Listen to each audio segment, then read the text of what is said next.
My name is Rick Atwater. I'm a licensed clinical professional counselor. My specialty is addictions, and I've been working with addicts and family members since 1982. What I want to share with you is opiate issues that you hear people talking about today. That they call it an epidemic. I started to see more heroin-related cases, mostly family members coming in asking what they can do for their kid. And we started a group called the Heroin Awareness Foundation. Our mission was to educate and increase awareness about the heroin problem at that time. And this was really the beginning of the community becoming aware of the heroin problem. Overdose deaths continue to rise. They continue to this day. We did what we could then, but we want to do more, which is why we want to tell the story that we're going to present to you today. This story that you're about to see is just one story, but it is representative of the 130 people who die in this country every day from opioid addiction overdose. Some of you probably have been affected by addiction. Many of you are likely to have been affected by addiction. Not all of you affected by the heroin epidemic, but by addiction to other things. So watching this documentary might be troublesome for you, might cause you to have feelings that are uncomfortable. So we want you to understand that those feelings are normal. And we hope that you will talk to somebody about those things. Others of you have not been affected by addiction. This might help you to see the size of the problem we face. We have 3 sons. I now have an angel, AJ, and he has an older brother and a younger brother. So losing a child is traumatic, no matter the circumstances. What is challenging in this environment with opioid or addiction in general is that, at least in my case, and I know a number of others, are asking, what could I have done different? Heroin and cancer are 2 words I put together. I had a father who passed away of cancer. I now have a son who passed away from heroin. I was with AJ every day for 8 months. I had no idea he had relapsed. I miss my son each and every day. I can't describe the feeling inside of me. I can't emphasize enough about addiction education. If I just say one thing that helps somebody, I will be so happy as a mother. This is Grayson and AJ's dog, Bear. Grayson was born 10 days after AJ died, so he never got to meet him. But you can see that Bear knows there's a relationship and loves Grayson. So AJ went to boarding school. So boarding school in Houston is an odd subject because no one understands it. They think it's for disciplinary reasons or something else. He went strictly for the education. Went to a junior boarding school and then a high school boarding school. We raised AJ to be he was a kind person. Everyone loved him. And he knew right from wrong. You know, the teachers, when our kids were in grade school, the teachers were trying to diagnose kids with ADD. Whether they were bored, they didn't like the teacher or whatever, if the teacher didn't get the response they wanted, they said, you need to go test for ADD. Like most parents, we did. And AJ was on ADD medicine. When he was in boarding school, I remember going with him to take his medication because they distribute it every day, same time after breakfast.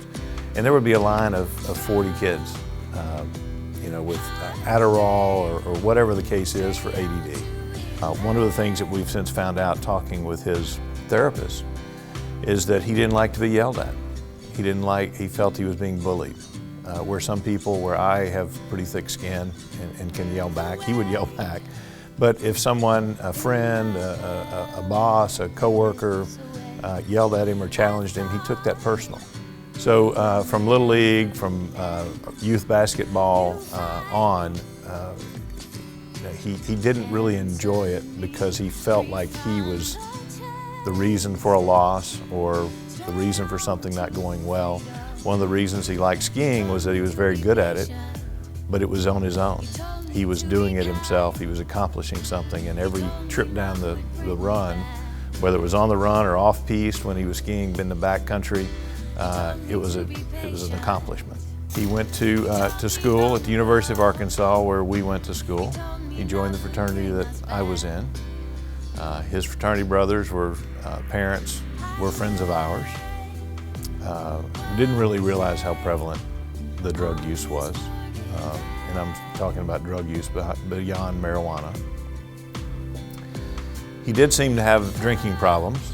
And you know, I would say that some of my peers from the fraternity at some of those same functions were having some of the same issues. So it was Father's Day, football weekends, Mother's Day, those types of things. As a naive mother who had no alcohol or drug education, we just thought it was alcohol. But that's when all the opiates started.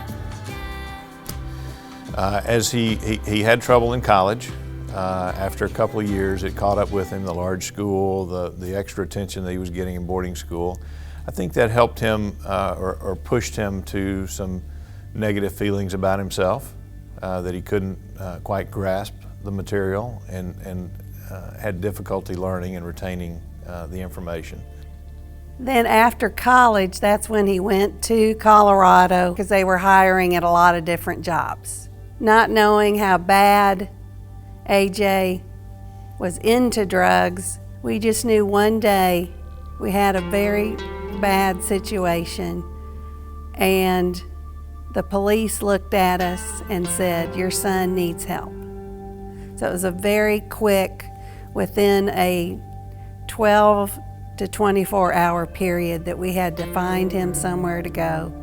When we found out AJ had a problem, you know, I was able to take the time away from work and do what we needed to do. In the rehab facility, they let us know that about 90% of the people that go through rehab relapse, and a high percentage of those die when it's opiates. Now, our son was given naltrexone when he left the in-house rehab. When he got out of rehab, he went to work for a friend of ours who had a business, and so he got into sort of project managing different jobs, construction type jobs. Inpatient to outpatient, we had to find a psychiatrist, meaning MD, to provide him with the naltrexone opiate blocker, $1,500 a month. And the day that we walked in, I went in with my son for 5 minutes, and the first thing that psychiatrist said was, "I've lost 2 people today to opiate addiction." My son should have never gotten off of that naltrexone. The minute he got off of it, he relapsed. He was 25 years old. Going back to on September 7th, 2017, I met AJ at our house, who had just taken a new job. He was excited about it. He was having a child, so he was making some good money. His company had put him to work on a job at our house where we were doing some construction as the project manager. I spent about 4 hours with him that afternoon, going through what needed to be done, how things needed to progress. He took excellent notes. I still have them. When he left, I hugged him and I said, "I love you, bub."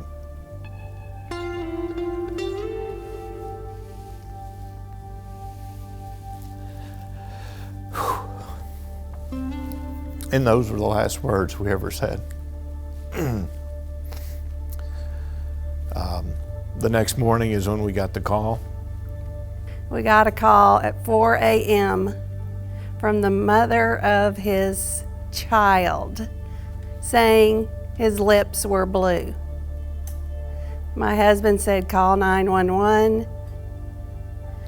Got to my son's home. There was an ambulance out front with the lights on. My husband greeted me on the sidewalk and said he didn't make it. And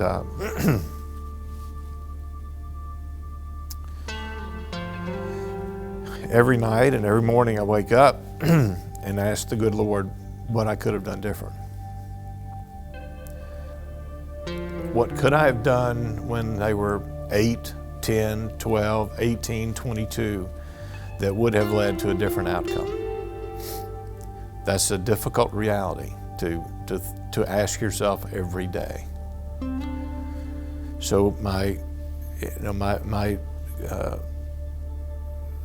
words to those people who think their son has or daughter has a drug issue or is a propensity to lean on drugs or try to self-medicate, remember that it doesn't matter whether you're sleeping in a trailer or a mansion in San Francisco or New York or a farm in Arkansas.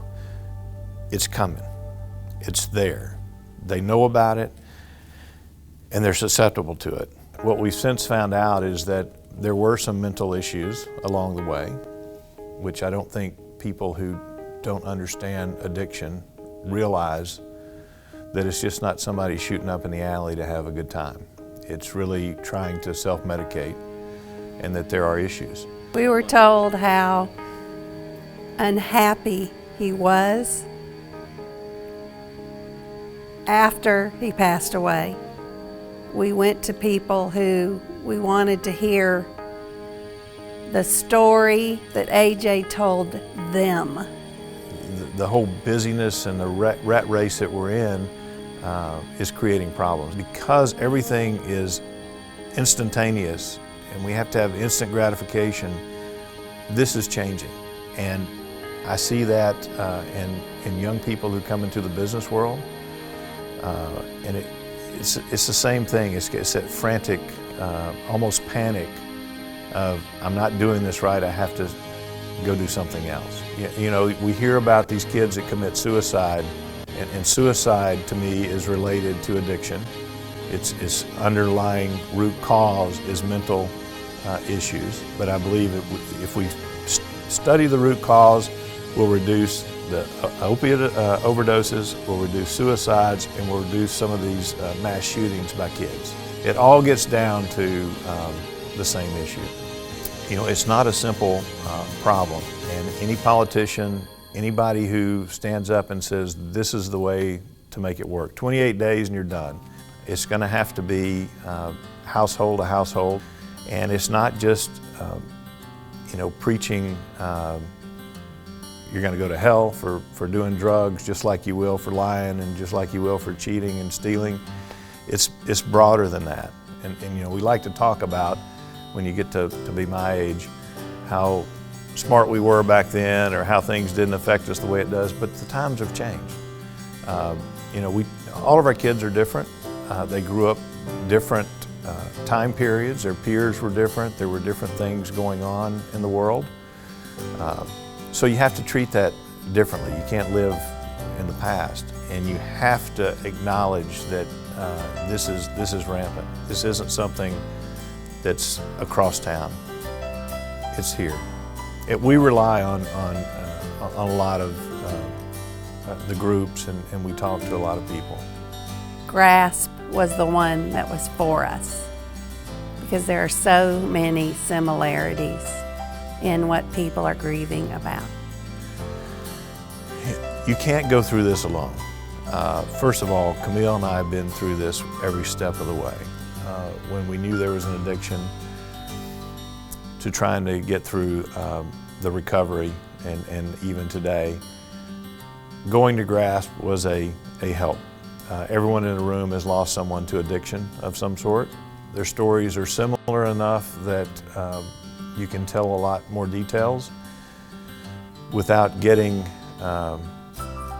that look. And when we went to other grief meetings, also recently were invited to a very small group with our church of recent losses. And we were the only one that had a loss due to opiate addiction. Everyone in there sort of took pause when we said that. And we do not hold back that AJ lost his life due to a heroin overdose. To everyone and anyone is susceptible to it. So we don't hide that fact. When I was a young child, I had my middle name is Jackson. My grandmother was a Jackson, very proud of that. Before she died at 96, she said, "You're the last Jackson in our family tree." Well, my first son is Mark Jackson. He's a junior. We call him Jack. AJ was named after Camille's grandfather, Alan Davison. Grayson is the last Alan. So Grayson, if you're looking at this, your father was loved and he's missed every day, and you really missed out on a great guy who would have been a great father.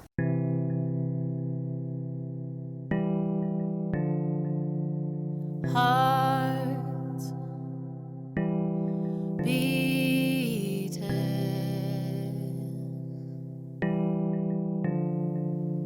blood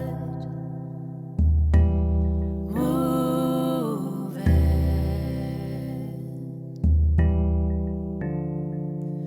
spirits rising.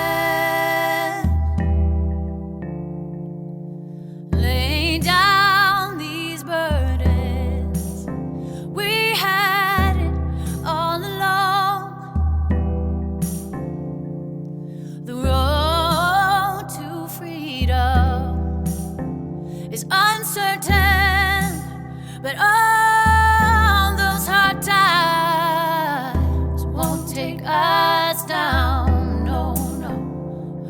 These walls, the back and forth, walking these halls, we need a reason to trust.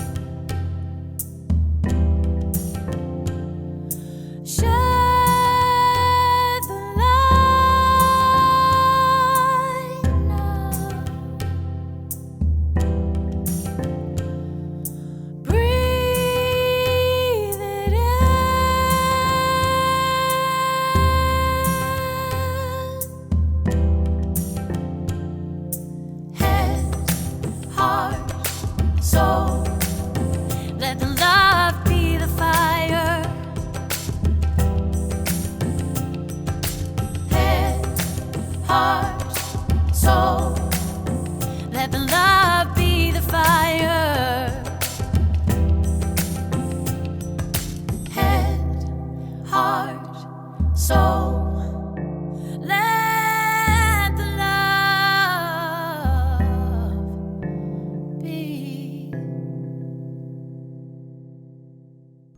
If you're a family member or a friend or a classmate of someone who has an addictions problem or who has passed away from an opioid overdose, there are resources available to you. Go to a Narcotics Anonymous meeting, a Families Anonymous meeting, or an Al-Anon meeting. Those are great places to learn about the disease and to help yourself. Don't wait for other people to start their recovery. Start your own. Don't be ashamed of the person in your family who has an addiction or what's happened to them as a result of their addiction. Talk about it out loud. Use the word. Say addiction. Say heroin. Talk to your neighbors. Talk to your friends. Or get other resources to help you get unstuck.